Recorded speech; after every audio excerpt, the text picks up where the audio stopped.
Enjoy the scent of your legacy, Trevor. The smell of betrayal is stronger than rotting meat, and I should know.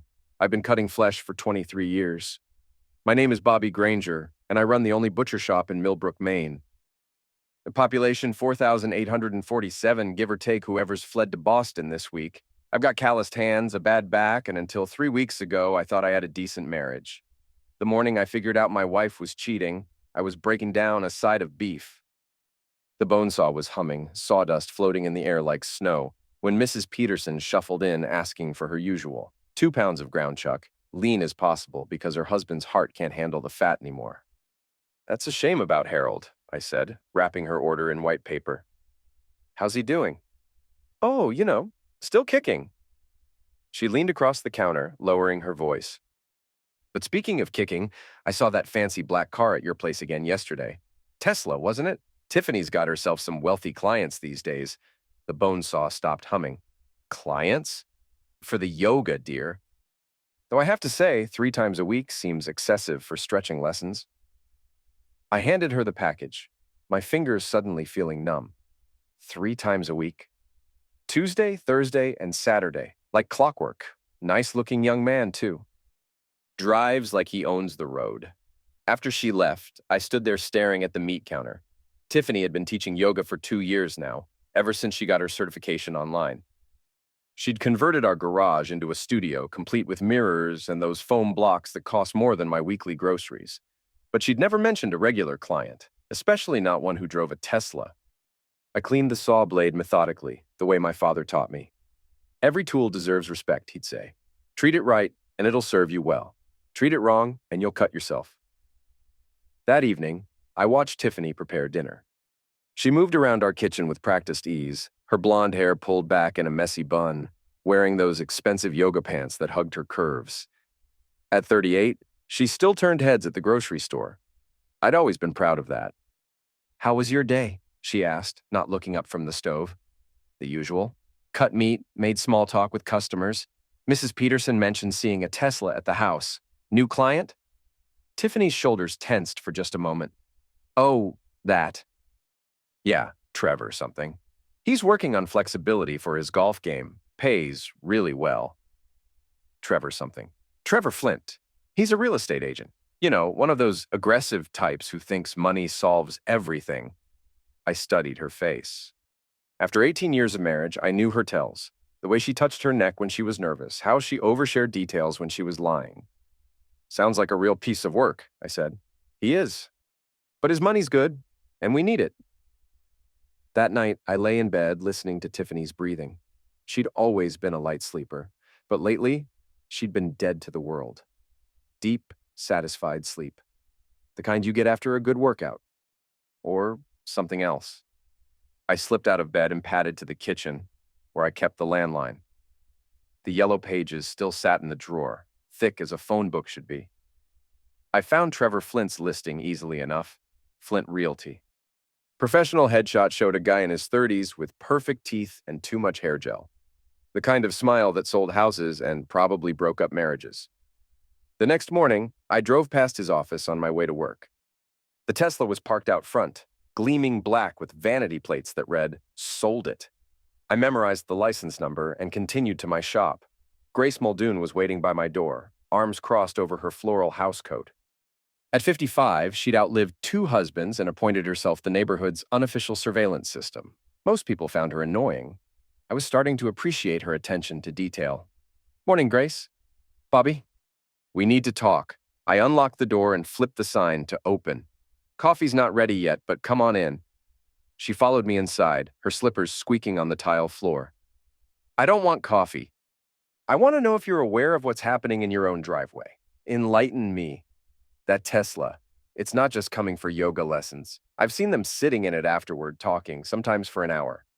And yesterday," she paused as if debating whether to continue. "Yesterday, what?" "Yesterday, I saw her kiss him right there in your driveway, bold as brass." The meat cleaver in my hand suddenly felt heavier. "You sure about that?" "Bobby, I may be old, but I'm not blind. She kissed him like she meant it. Then he drove off and she went inside, singing." I set the cleaver down carefully. "Thank you for telling me." "What are you going to do?" I'm going to think about it. After Grace left, I stood in my empty shop, surrounded by the tools of my trade: knives, saws, hooks, and grinders. Everything designed to break things down, to separate what should be together.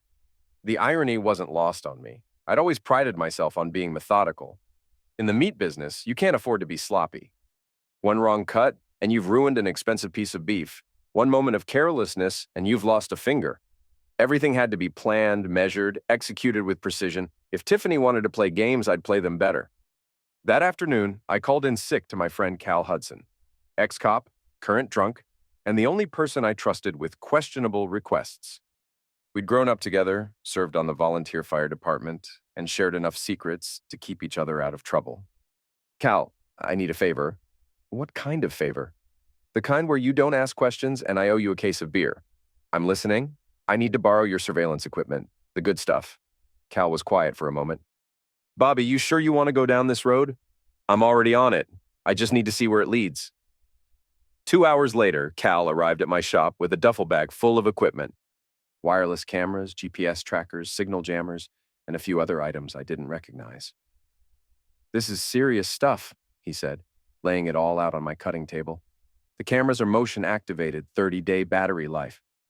The GPS tracker is magnetic waterproof and virtually undetectable.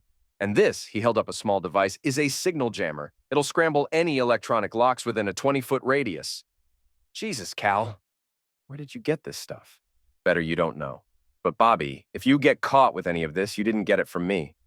Understood. And Bobby? Whatever you find, whatever you do with it, make sure you can live with the consequences. After Cal left, I studied the equipment. Each piece was a tool, just like the knives in my shop. And like my knives, they were only as good as the person using them. That night, I waited until Tiffany was asleep, then slipped out to the garage. Her yoga studio was exactly as she'd left it. Mats rolled up, blocks stacked neatly, mirrors spotless. But now I looked at it differently. This wasn't just her workspace. This was their playground. I installed the first camera behind the stereo system, angled to capture the entire room. The second went in the corner, hidden behind a fake plant. Both were virtually invisible, unless you knew where to look. The next morning, I followed my usual routine. Coffee, shower, kiss Tiffany goodbye. But instead of going straight to the shop, I drove to the woods behind Trevor's office. The GPS tracker attached to his Tesla with a satisfying click. Now I could watch. Now I could wait. Now I could plan. The first footage arrived that afternoon. My phone buzzed with a motion alert, and I nearly dropped my knife. The video showed Tiffany entering the garage studio, but she wasn't alone. Trevor followed her inside, and they weren't there for yoga. What I saw made my hands shake with rage. Not just the betrayal, but the familiarity of it. The way they moved together, the comfortable intimacy. This wasn't new. This had been going on for months. I watched until I couldn't anymore, then set the phone aside. The rage was there, hot and bright, but underneath it was something colder. Something calculating. They thought I was stupid. They thought I was blind. They thought I was just another cuckolded husband who'd either never figure it out or wouldn't have the balls to do anything about it. They were about to learn how wrong they were. Over the next week, I gathered evidence like a prosecutor building a case. The GPS tracker showed Trevor's car at my house every Tuesday, Thursday, and Saturday. The cameras captured everything: their arrivals, their activities, their post-session conversations. But the real breakthrough came when I decided to get creative. I'd been thinking about Trevor's business. Real estate was all about image, reputation, trust. People had to believe you were honest, reliable, someone they could count on with the biggest investment of their lives. What would happen if that image got tarnished? I started small. A few negative reviews on his website, all from fake accounts, complaints about aggressive sales tactics, hidden fees, poor communication. Nothing too dramatic, just enough to plant seeds of doubt. Then I got more creative. Using Cal's equipment, I intercepted Trevor's appointment schedule. The man was busy, 3 showings a day, most of them at high-end properties. I started following him, learning his patterns, his routines. On Thursday, I followed him to a colonial on Maple Street. While he was inside with potential buyers, I slipped a bag of fish guts under his car's air intake. By the time he finished his presentation, the Tesla smelled like a garbage scow. On Saturday, I watched him show a split-level ranch to a young couple. While they toured the backyard, I superglued his door locks. He spent 20 minutes trying to get into his own car while the couple watched from their window. Small things. Annoying things. The kind of problems that made people question whether this was someone they wanted to trust with their home purchase. But I was just getting started. The real fun began when I decided to attend one of Trevor's open houses. He was showing a Victorian on Elm Street, a place I'd driven past 1,000 times. I dressed carefully, khakis, polo shirt, the kind of outfit that screamed, serious buyer. Trevor was in full sales mode when I arrived, charming a middle-aged couple with his practiced routine. He had the look down pat, expensive suit, perfect hair, that smile that probably cost more than my monthly grocery budget. "And this is the master bedroom," he was saying, gesturing grandly. "As you can see, it's quite spacious. Perfect for a growing family." I waited until he noticed me, then stepped forward with my hand extended. "Trevor Flint, right? I'm Bobby Granger. I think you know my wife, Tiffany." The color drained from his face. "Oh, Bobby. Hi. She's mentioned you. Says you're quite the flexible client." The couple looked confused, but Trevor understood perfectly. His smile faltered for just a moment before snapping back into place. "Yes, well, your wife's an excellent instructor. Very accommodating. I bet she is. Tell me, Trevor, how's the real estate business? Must be stressful, all that back and forth, all that positioning. It has its challenges, I imagine. All that hard work, all that performance pressure. Must be exhausting." By now, the couple had picked up on the tension. They exchanged glances and started edging toward the door. "Well," the woman said, "we have other properties to see. Thank you for your time, Mr. Flint." After they left, Trevor and I stood alone in the empty Victorian. "What do you want?" he asked. "Want? I don't want anything. I'm just a concerned citizen looking out for my neighbors, making sure they know what kind of man they're dealing with." "Look, Bobby, I think there's been a misunderstanding." "Has there? Because I've got some interesting videos that suggest otherwise." Trevor's jaw tightened. "Are you threatening me?" "Threatening? No, I'm just sharing information. Community service, you might say." I pulled out my phone and showed him a screenshot from the garage camera. His face went white. "You can't." "Can't what?" "Can't protect my property? Can't document what happens in my own garage? Or can't share information with interested parties?" "What interested parties?" I smiled. "Well, there's the Better Business Bureau, the Real Estate Licensing Board. Your ex-wife, I found her Facebook page, by the way. Lovely woman. And of course, there's the local paper. They love a good community interest story." Trevor's hands balled into fists. "You son of a witch. Careful, Trevor. Wouldn't want to add a salt to your list of character flaws." He took a step back, his face flushed with rage and fear. "What do you want?" "I want you to think carefully about your life choices. I want you to consider the consequences of your actions. And I want you to remember that some people don't just roll over and take it." I headed for the door, then paused.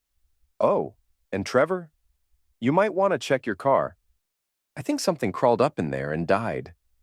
The fish guts had done their work. Even from inside the house, I could smell the stench. Trevor would be driving with his windows down for weeks, but I was just getting warmed up. That night, I sat in my shop after closing, planning my next moves. The meat locker hummed in the background, a sound I'd grown so accustomed to that I barely noticed it anymore. But tonight, it gave me an idea. Trevor was a creature of habit. Same coffee shop every morning, same lunch spot, same route to his office.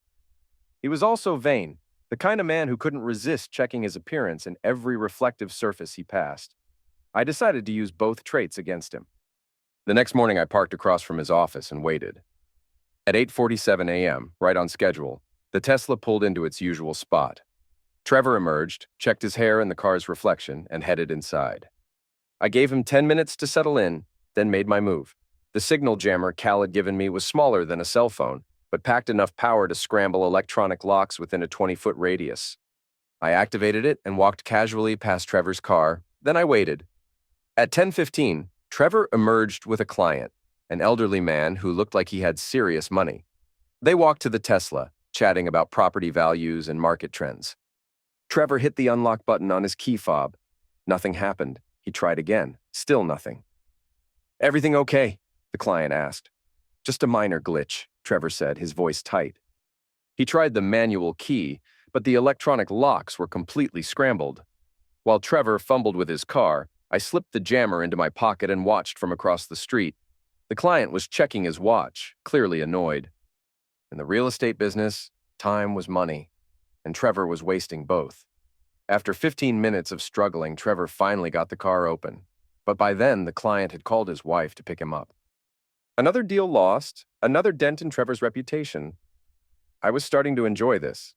That afternoon, I decided to escalate. If Trevor wanted to play in my backyard, he needed to understand the rules of engagement. I drove to the meat processing plant outside town, where I'd maintained connections from my early days in the business. For $50 and a bottle of Jack Daniels, I walked away with a cooler full of pig's blood and a bag of intestines that had seen better days. Trevor's office stayed open until 7 on weekdays. By 7:30, the parking lot was empty, except for the Tesla. I parked in the shadows and waited until full darkness before making my move. The building had a flat roof, accessible by a maintenance ladder behind the dumpster. I'd scouted it earlier, noting the ventilation system and the location of Trevor's office window. The plan was simple, elegant, and absolutely untraceable. I hauled the cooler up the ladder and found the ventilation intake for Trevor's office. The pig's blood went in first, followed by the intestines. By morning, his office would smell like a slaughterhouse in August, but I wasn't finished. The Tesla was parked directly below. I positioned myself carefully and began my second phase. More blood, more intestines, all carefully distributed across the car's pristine black surface. The smell would be unbearable, but the visual impact would be even better. I finished by hanging a single cow's tongue from the driver's side mirror. A little calling card to let Trevor know this wasn't random vandalism. This was personal. The next morning, I made sure to drive past Trevor's office on my way to work. The Tesla looked like something out of a horror movie. Blood streaked across the windshield, bits of intestine draped over the mirrors, the tongue swaying gently in the breeze. Trevor himself was standing beside the car, talking animatedly to a police officer. Even from a distance, I could see his face was red with rage and humiliation. I drove on, whistling. By noon, the story was all over town. Someone had vandalized Trevor Flint's car and office, covering everything with pig's blood and guts. The police were investigating, but they had no leads. It was being written off as a prank, probably by high school kids. If only they knew. That evening, Tiffany came home from her yoga class looking troubled. "Everything okay?" I asked, not looking up from my newspaper. "It's horrible what happened to Trevor. Someone destroyed his car and office. He thinks it might be connected to his business. What kind of business enemies does a real estate agent have? I don't know, but he's really shaken up. He's thinking about taking a vacation until things calm down." I folded the paper and looked at her. That's probably smart. Sometimes a change of scenery is exactly what a person needs. You think so? Absolutely. Sometimes you need to step back and reassess your life choices. Figure out what's really important. Tiffany nodded, but she looked uncertain. Good. Uncertainty was exactly what I wanted her to feel. Over the next week, I kept up the pressure.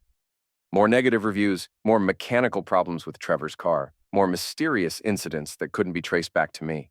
I was methodical, patient, and completely ruthless. The GPS tracker showed Trevor's patterns changing. He was avoiding certain routes, varying his schedule, looking over his shoulder. The confident predator was becoming nervous prey, but I wasn't satisfied with just rattling him. I wanted to destroy him. The opportunity came when I discovered Trevor was hosting an open house at the old Henderson place, a sprawling ranch house on 5 acres outside town. It was his biggest listing, a property that could net him a 6-figure commission. I spent 3 days preparing. First, I researched the house's history.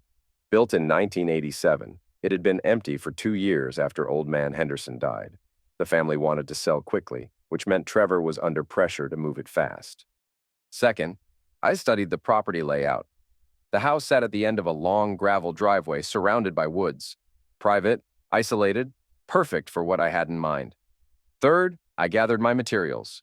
This wasn't going to be another fish guts prank. This was going to be a masterpiece. On the morning of the open house, I loaded my truck with everything I'd need. 50 pounds of ground beef, past its expiration date, a portable fog machine I'd rented from a party supply store, and a sound system that could shake windows. I arrived at the Henderson place 2 hours before the open house was scheduled to begin.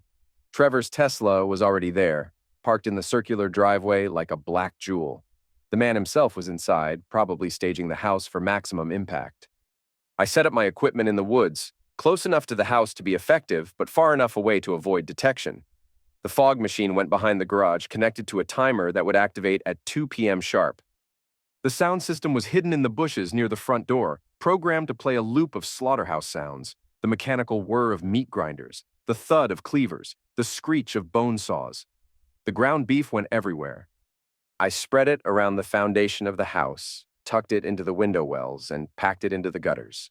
By the time the sun hit it, the smell would be overwhelming. Then I waited. At 1:45, the first potential buyers arrived. A young couple in a minivan with 2 kids in the back. They parked behind the Tesla and walked to the front door, where Trevor greeted them with his professional smile. At 2 o'clock, the fog machine activated.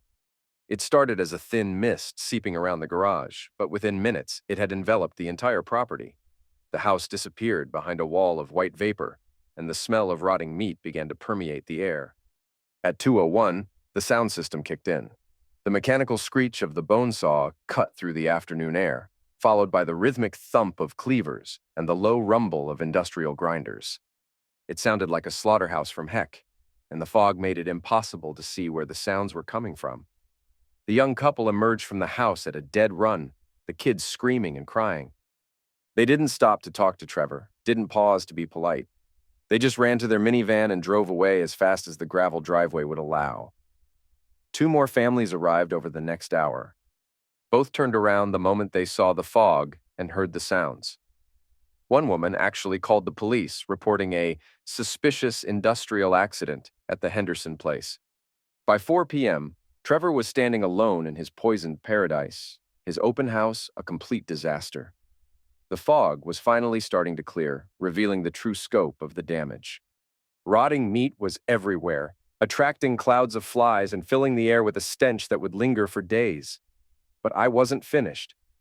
I waited until Trevor was packing up his signs and pamphlets, then I made my approach. I parked my truck at the end of the driveway and walked toward the house, making sure he could see me coming.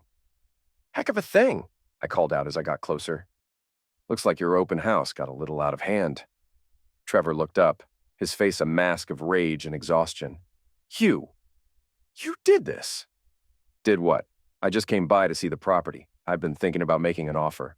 "You son of a witch. You're trying to destroy me." "Now why would I want to do that? We're practically neighbors."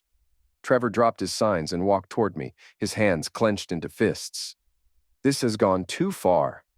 Whatever you think you know, I know exactly what I need to know. The question is, what are you going to do about it?" He stopped about 10 feet away, close enough that I could see the sweat beading on his forehead despite the cool afternoon air. I could call the police," he said. "You could try. But you'd have to explain how you know it was me, and that might lead to some uncomfortable questions about your extracurricular activities. This is harassment.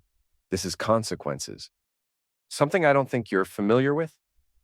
Trevor's face was red now, his breath coming in short gasps. "What do you want?" "I want you to understand something. You thought you could take what belonged to me and walk away clean. You thought I was just another dumb husband who'd never figure it out. But here's the thing, Trevor. I'm not just any husband. I'm a butcher, and I know how to break things down. Are you threatening me? I'm educating you. See, in my business, we talk about different cuts of meat. There's the prime cuts, the expensive stuff that everyone wants. Then there's the chuck, the round, the brisket. Good meat, but it takes more work to make it tender. And then there's the scraps, the stuff that only gets used for dog food. I took a step closer. Right now, you're prime cut. Successful, expensive, desirable. But prime cut can go bad fast if it's not handled properly. And once it's spoiled, it's just garbage. Trevor's hand moved toward his pocket, probably reaching for his phone. I shook my head. I wouldn't do that if I were you. See, I've got something you don't have. I've got patience. I've got time. And I've got nothing left to lose. You're insane. Maybe, but I'm also methodical. And I'm just getting started. I turned and walked back to my truck, leaving Trevor standing alone in the ruins of his open house. As I drove away, I could see him in my rearview mirror, still standing there, surrounded by fog and the stench of rotting meat. The war was far from over. That night, I sat in my shop and planned my next move. The attack so far had been psychological, designed to rattle Trevor, to make him paranoid and unpredictable. But I needed to escalate if I was going to destroy him completely. I thought about his business, his reputation, his sense of self. Trevor was the kind of man who defined himself by his success, his image, his ability to close deals. Take that away, and what was left? I was about to find out. The next phase of my campaign began with research. I spent hours online, digging into Trevor's background, his business practices, his personal life. What I found was a man who lived on the edge of respectability, cutting corners wherever he could get away with it. Property inspections that were rushed or incomplete. Disclosure forms that conveniently omitted important information. Client complaints that were buried or ignored. Nothing illegal exactly, but enough to paint a picture of someone who put profit over ethics. I started building a file. Screenshots of complaints, copies of public records, photographs of properties he'd sold that had serious problems. Everything was legal, everything was public information, but presented in the right way, it told a story. Then I started sharing that story. The local paper had a new reporter, a young woman named Sarah Chen who'd recently moved to town from Boston. She was eager to make her mark, to find stories that would get her noticed. I made sure she found mine. The first anonymous tip arrived at her office on a Tuesday morning. A manila envelope containing copies of building inspection reports for 3 properties Trevor had sold in the past year. Each report showed serious structural problems that had somehow been missed during the original inspections. The second tip came 2 days later. This time it was a flash drive containing audio recordings of Trevor's phone conversations with clients. I'd recorded them using Cal's equipment, and they painted a picture of a man who was willing to say anything to close a deal. The third tip was the most damaging. It was a detailed timeline of Trevor's recent business practices, complete with photographs and documents. It showed a pattern of corners cut, rules bent, and clients misled. Sarah Chen was a good reporter. She started making calls, asking questions, digging deeper. Within a week, she had enough material for a front-page story. The headline read, "Local Realtor Under Fire for Questionable Practices." The story was devastating.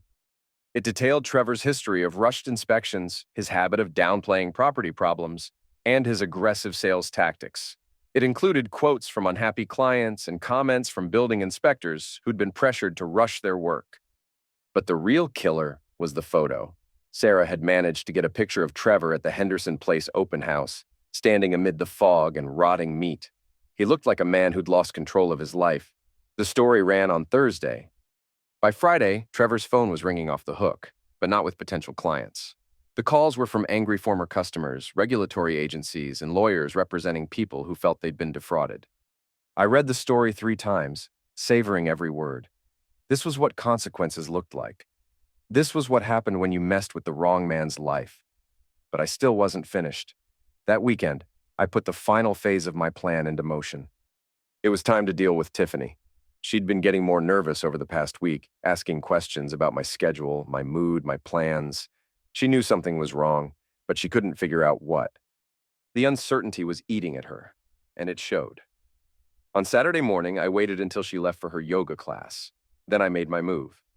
I'd been planning this for weeks, gathering everything I needed to make it perfect.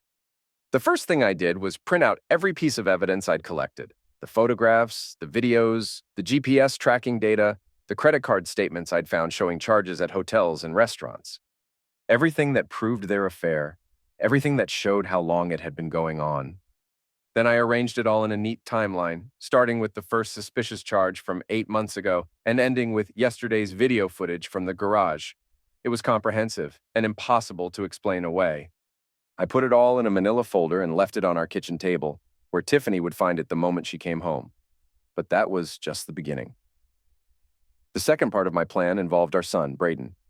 At 17, he was old enough to understand what was happening, old enough to make his own choices about who he wanted to live with. I'd been dreading this conversation, but it was necessary. I found him in his room, as usual, playing some online game with his friends. He looked up when I knocked, and I saw something in his eyes that surprised me. Not confusion or fear, but understanding. Dad, we need to talk, don't we? I nodded and sat on the edge of his bed. Yeah, we do. How much do you know? About Mom and that guy, pretty much everything. I've seen his car here when you're at work. I've heard them talking.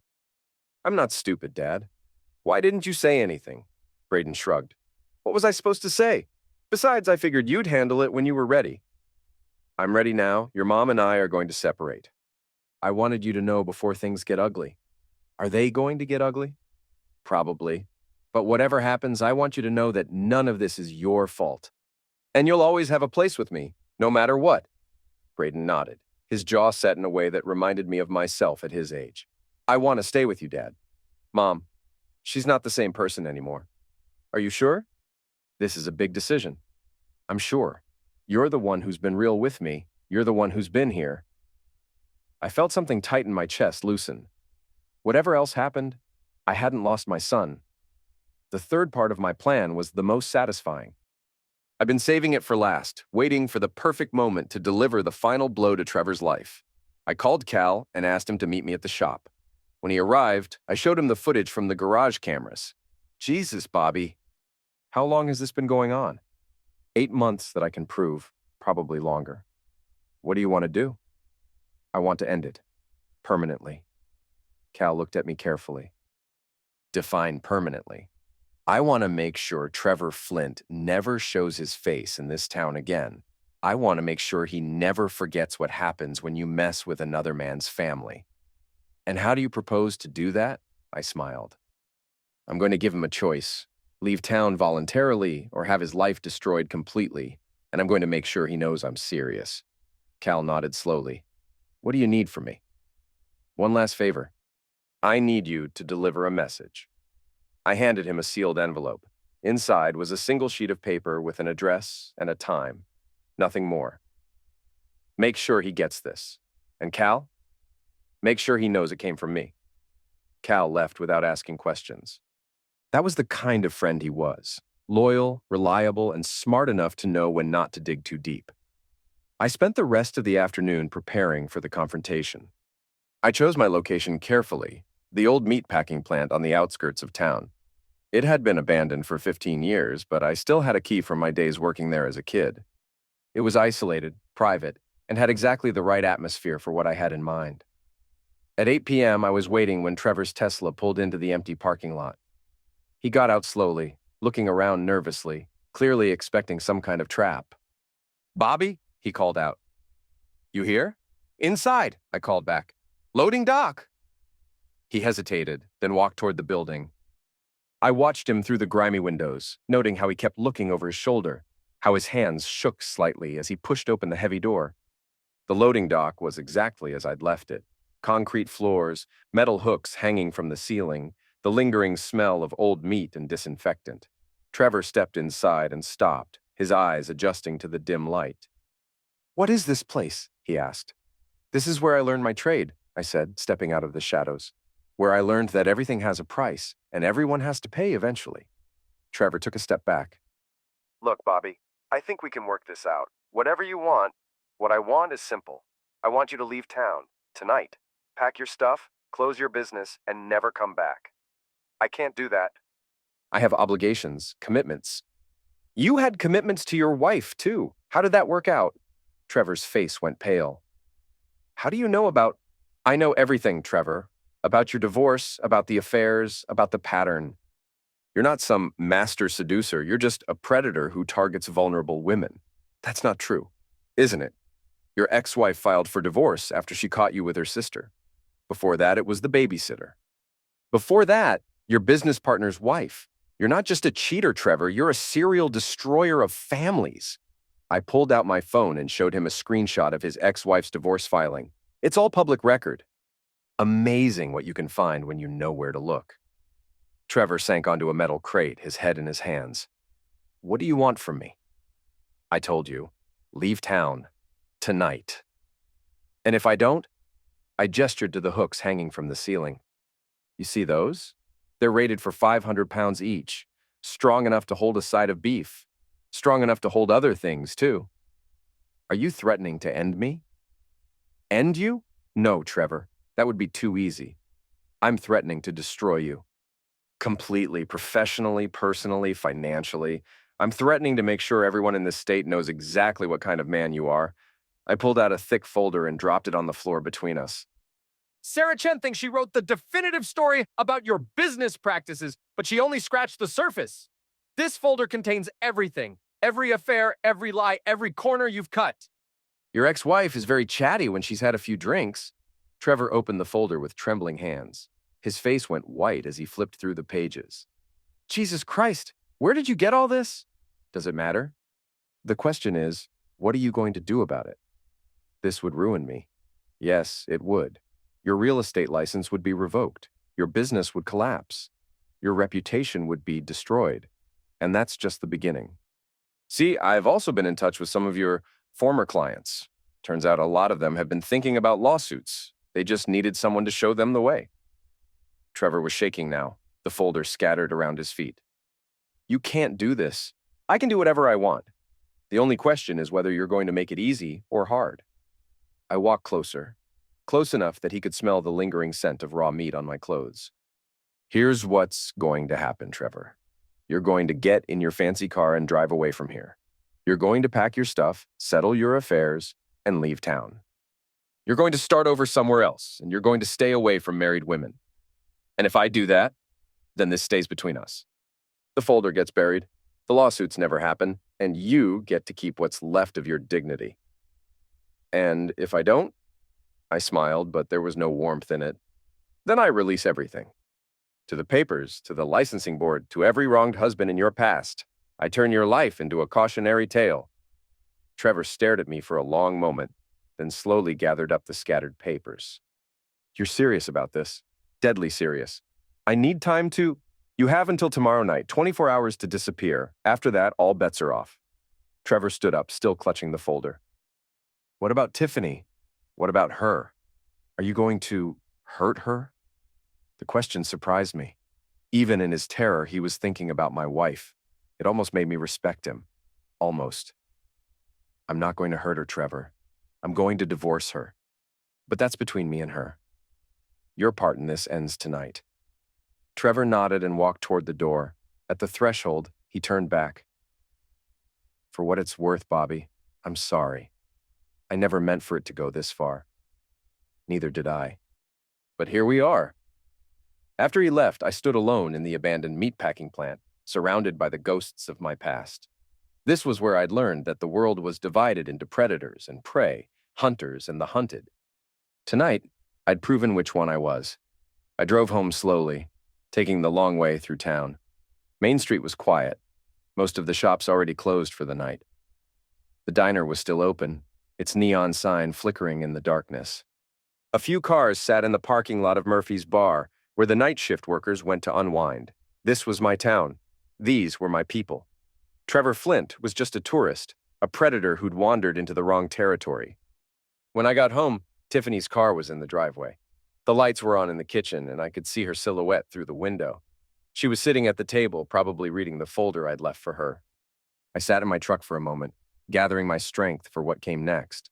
This conversation would be different from the one with Trevor. There would be tears, accusations, desperate attempts at explanation. But the outcome would be the same. I found her exactly where I'd expected, the folder open in front of her, tears streaming down her face. She looked up when I entered, her eyes red and puffy. Bobby, I can explain. Don't. I held up my hand. Just don't. We're way past explanations. It wasn't supposed to happen this way. It just happened.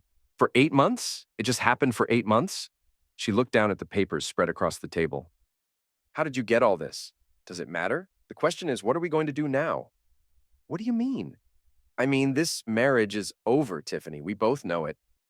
The only question is how we handle it. She started crying harder now, the kind of desperate sobbing that might have moved me a week ago, but I felt nothing. The rage was gone, replaced by a cold emptiness that surprised me with its clarity. I love you, Bobby. I know it doesn't look like it, but I do. No, you don't. You love the security I provide. You love the comfortable life we built together. But you don't love me. If you did, you never would have done this. It's over with Trevor. I swear to you, it's over. I know it is. He's leaving town tonight. Tiffany looked up sharply. What did you do? What I had to do. What you forced me to do. Bobby, please. We can work through this. We can go to counseling. We can get divorced, quietly, amicably, without destroying each other. Or we can do it the hard way, with lawyers and public humiliation and custody battles. Your choice. Tiffany stared at me, perhaps seeing me clearly for the first time in years. What about Braden? Braden's old enough to choose where he wants to live. He's chosen me. You turned him against me. I didn't have to. You did that yourself. We sat in silence for a while, the weight of 18 years settling between us like dust. Finally, Tiffany spoke. What happens now? Now you pack your things. You can stay with your sister until you figure out what you want to do. The house will go on the market, and we'll split everything 50-50. I won't fight you on alimony, and I won't contest the divorce. That's it? After everything we've been through, after everything you've put us through, yes, that's it. She gathered up the papers and photos, her hands shaking. I never meant to hurt you. But you did. And now we all have to live with the consequences. Tiffany went upstairs to pack, and I sat alone in the kitchen, listening to her footsteps overhead. 18 years of marriage, reduced to the sound of drawers opening and closing, of zippers being pulled shut. My phone buzzed with a text from Cal. Package delivered. He's on his way out of town. I typed back, good. Thanks for everything. You okay? I will be. And I realized it was true. For the first time in months, I felt like I could breathe again. The weight that had been pressing down on my chest was finally lifting. Around midnight, Tiffany came downstairs with 2 suitcases. She paused at the kitchen door, looking like she wanted to say something more. Instead, she just nodded and walked out to her car. I watched from the window as she loaded her bags and drove away. The taillights disappeared around the corner, and then the street was empty except for the pools of light from the street lamps. Braden appeared beside me, still in his pajamas. Is it over? This part is. There'll be paperwork, lawyers, all that stuff, but yeah, it's over. Are you okay, Dad? I put my arm around his shoulders. I'm better than I've been in a long time. What happens now? Now we figure out what comes next, just the 2 of us. The next morning, I opened the shop as usual. Mrs. Peterson was waiting by the door, eager for gossip. I heard Trevor Flint left town last night, she said. Packed up and disappeared without a word to anyone. Is that so? His office is all ready for rent. Strange thing, a man just picking up and leaving like that. Strange things happen, I said, unlocking the door. People make choices, and sometimes those choices have consequences. What about his clients? What about all those houses he was supposed to sell? I'm sure someone else will handle them. That's how business works. When one person fails, someone else steps up. Mrs. Peterson nodded sagely. Still, it's odd. A man building a business here for 3 years, then just gone. Maybe he realized this wasn't the right place for him. Maybe he realized he didn't fit in. That afternoon, Sarah Chen stopped by the shop. She was working on a follow-up story about Trevor's sudden departure. Any idea why he left so suddenly? She asked. Can't say I do, but I can tell you this. When a man's business starts falling apart, when his reputation gets damaged, sometimes the smart thing is to cut your losses and start over somewhere else. Do you think he'll be back? No, I said, wrapping up her order. I don't think we'll be seeing Trevor Flint around here again. Sarah paid for her ground beef and left. Through the window, I watched her walk to her car, probably already composing her next article in her head. The story would be about Trevor's mysterious departure, but she'd never know the real truth. That was fine by me. Over the next few weeks, life settled into a new rhythm. Braden and I ate dinner together every night, talking about school, sports, his plans for college. Tiffany called occasionally, but the conversations were brief and businesslike. The divorce papers were filed, the house went on the market, and slowly, painfully, we began to untangle 18 years of shared life. I threw myself into work, expanding the shop's offerings, building relationships with new suppliers. The customers noticed the change in my attitude. I was more relaxed, more talkative, more engaged. Several people commented that I seemed like a different person. They were right. I was different. I'd learned something important about myself during those weeks of planning and executing my revenge. I learned that I wasn't the kind of man who just took whatever life threw at him. I was the kind of man who fought back. One evening, about a month after Trevor left town, I was closing up the shop when a familiar car pulled into the parking lot. For a moment, my heart stopped, thinking Trevor had returned. But when the driver got out, I saw it was a woman I didn't recognize. She was in her 40s, well-dressed, with the kind of confident bearing that suggested money and education. She walked into the shop just as I was turning the sign to closed. "Are you Bobby Granger?" she asked. "That's me, but we're closed for the night. I'm not here to buy meat. I'm here to thank you." "Thank me for what?" "For getting rid of Trevor Flint." I set down the broom I'd been holding. "I'm not sure what you mean." "My name is Patricia Flint. I was married to Trevor for 12 years. Trevor's ex-wife." I studied her face, looking for some resemblance to the broken woman I'd imagined from the divorce records. "I see. What can I do for you, Mrs. Flint?" "You can accept my gratitude.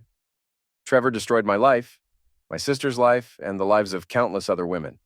When I heard he'd left town suddenly, I did some digging. It didn't take long to figure out what had happened. I still don't know what you're talking about." She smiled. "You don't have to pretend with me, Mr. Granger. I know what men like Trevor are capable of, and I know what it takes to stop them. Whatever you did, however you did it, I'm grateful. Even if I had done something, which I'm not saying I did, why would you care? He was your ex-husband. Because he would have done it again and again. Trevor was a predator, Mr. Granger. He targeted vulnerable women, broke up marriages, destroyed families. It was a pattern that went back years." She reached into her purse and pulled out a business card. "I run a support group for women who've been through what your wife went through. If she ever needs someone to talk to, someone who understands, have her call me." I took the card, though I doubted Tiffany would ever use it. "What makes you think my wife would need a support group?" "Because I know Trevor's type, and I know the kind of damage he leaves behind." After she left, I sat in my empty shop, thinking about what she'd said. Trevor was gone, but the damage he'd caused would linger. Tiffany would have to live with what she'd done. Braden would have to grow up knowing his mother had betrayed his father. And I would have to figure out how to trust again. But at least Trevor wouldn't hurt anyone else. At least there was that. 6 months later, the divorce was final. The house sold quickly. Apparently, people liked the idea of buying from a man who'd been wronged rather than one who'd done the wronging. Braden and I moved into a smaller place closer to his school, and I opened a second shop in the next town over. Business was good. Word had gotten around about what had happened, and while people didn't know the details, they knew I was a man who stood up for himself.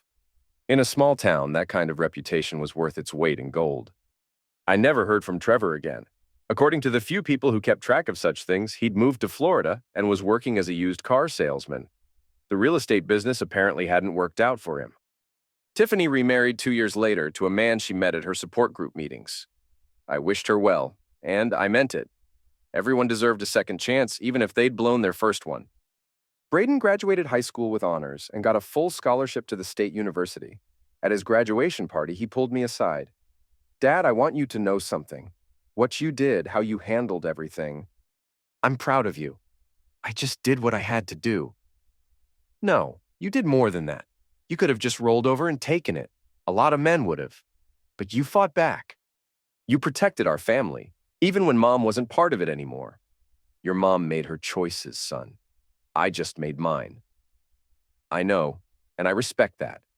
But I also respect how you made them. You didn't let anger turn you into something ugly. You stayed who you are." As I watched Braden walk across that stage to get his diploma, I thought about the choices we all make and the consequences we all face. Trevor had chosen to be a predator, and he'd paid the price. Tiffany had chosen betrayal, and she'd lost her family. I had chosen revenge, and I'd gotten justice. Not everyone gets to write their own ending. Not everyone gets to balance the scales. But sometimes, if you're patient and careful and willing to do what needs to be done, you can make sure that the people who hurt you face the consequences of their actions. 3 years after it all started, I was cutting meat in my shop when Grace Muldoon shuffled in. She was 78 now, slower than she used to be, but her eyes were still sharp. "Bobby, you got a minute?" "For you, Grace?" "Always." I want to tell you something. Something I probably should have told you a long time ago. What's that? The day I told you about seeing Trevor's car at your house? About seeing them kiss? I'd been watching for weeks. I knew what was happening, and I knew it was wrong. But I also knew you were the kind of man who'd do something about it. And, and I wanted to make sure you had all the information you needed. A man deserves to know the truth about his own life. I stopped cutting and looked at her. You were looking out for me. Damn right I was. This is a good town, Bobby. We look out for our own. And we don't much care for people who come in and try to take what doesn't belong to them. After she left, I stood in my shop, surrounded by the tools of my trade, thinking about community and loyalty and the things that really matter. Trevor had seen Millbrook as just another place to make money and break hearts. He'd never understood that in a small town, actions have consequences, and everyone is watching. I'd learned something important during those months of planning and execution. I'd learned that I wasn't just Bobby Granger, the butcher. I was Bobby Granger, the man who fought back, the man who protected what was his, the man who made sure that predators paid for their crimes. And that was a lesson worth learning. As the sun set over Millbrook, I cleaned my knives, wiped down my counters, and prepared to close up shop. Tomorrow would bring new challenges, new customers, new opportunities, but tonight, I was content with the knowledge that justice had been served. Some people believe that revenge is a dish best served cold. I disagree. I think revenge is like a good cut of meat. It's best when it's prepared carefully, seasoned properly, and served at exactly the right temperature. And I'd served mine perfectly,